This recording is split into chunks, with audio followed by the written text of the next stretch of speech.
Dragon Ball Super Episode 91. Which universe will prevail? The mightiest warriors assemble.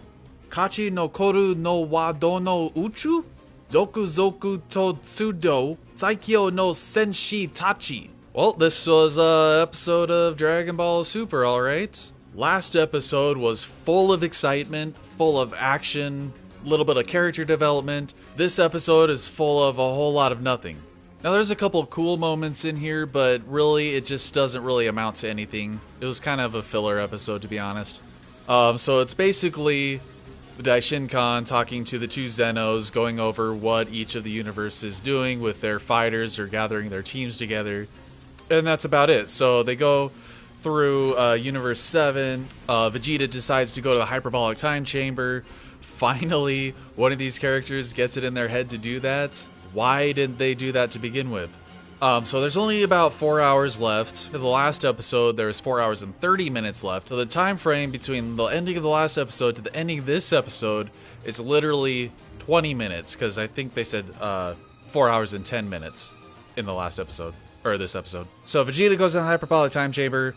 He has 4 hours, so that means, I did the calculation, he has approximately 2 months of training that he can get in that. So, I mean, considering how fast all these characters are getting so much stronger, Vegeta should be at least like double Beerus level by 2 months, I would think. No, I'm joking, but he could get quite a bit more powerful for sure in just those 2 months. So we go on to Universe 9, the Trio de Dangers. I really like these guys. They're really cool and unique, and they can't find any other fighters.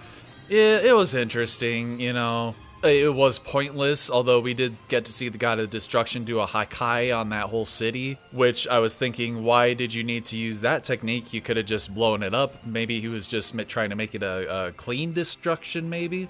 But then we go on to Universe 6. We see Frost, and Hit is going to recruit Frost, I guess. He's doing Champa and Vados' dirty work, I guess.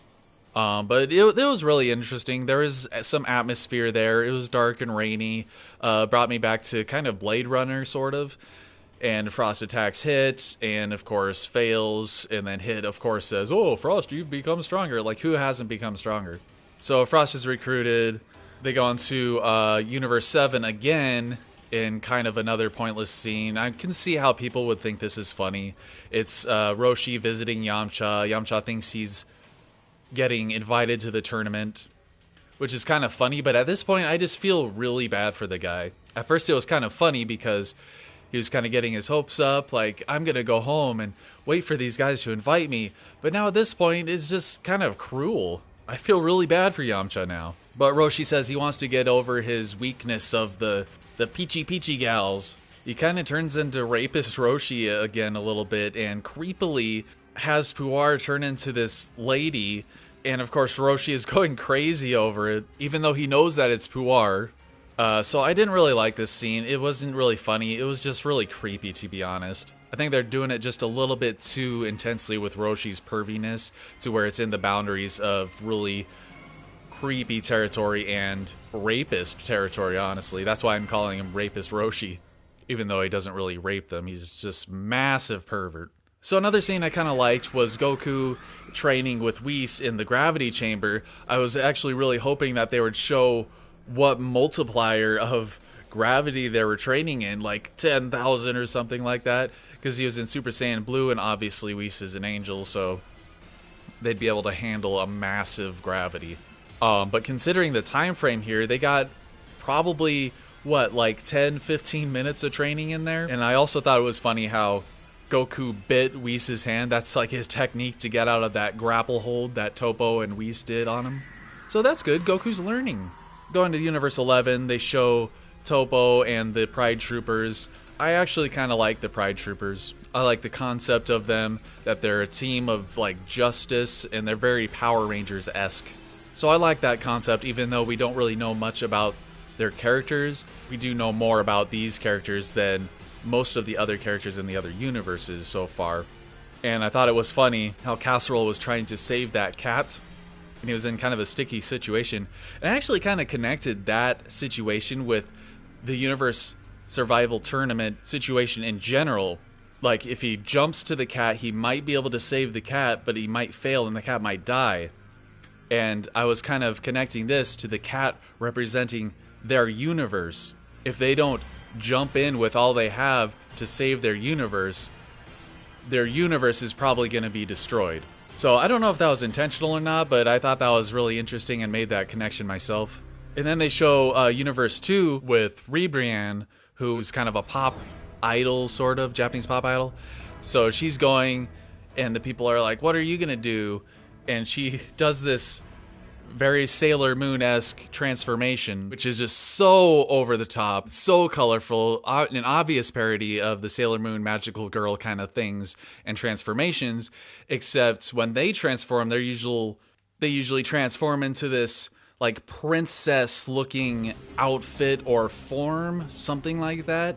Whereas with her, she transforms into this big, like Oompa Loompa Teletubby looking girl, and she's so cheerful and smiling this whole time, and skates, making hearts with her hand, and skates this heart, does her special attack, the Pretty Cannon. It's so over the top. I enjoyed this sequence, but at the same time, I don't really have much of a reason to really care about this character. This is the only thing literally of Universe 2 that we've seen, other than maybe a little bit of snippet of the God of Destruction and Angel and Kai.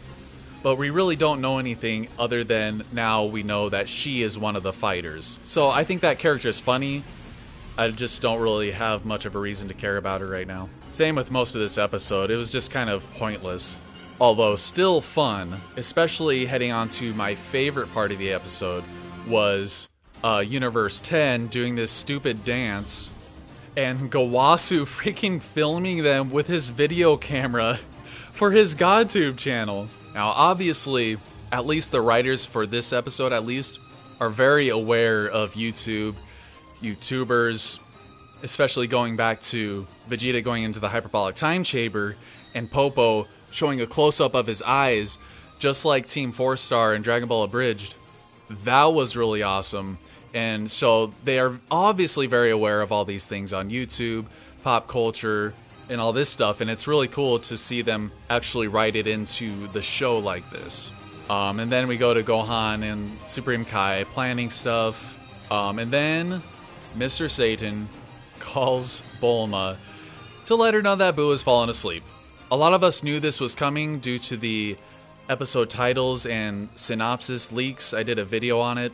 If you want to hear my thoughts on that, you can head over to that video and I give my thoughts on the upcoming episodes and what this is leading up to. And obviously Beerus is mad at Majin Buu for falling asleep, and for some reason they know he's going to be asleep for 2 months.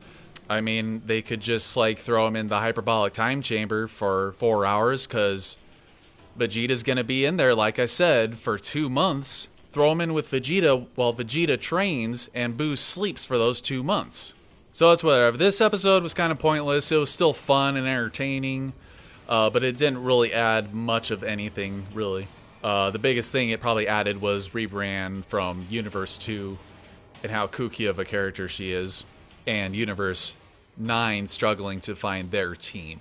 So that's my thoughts on the episode. What did you guys think? Let me know in the comments. Still have more Dragon Ball videos planned. I just have to record them and edit them and everything. So stay tuned for those. Subscribe to the channel if you haven't. Thank you very much for watching the video. I hope you enjoyed it, and I'll see you later.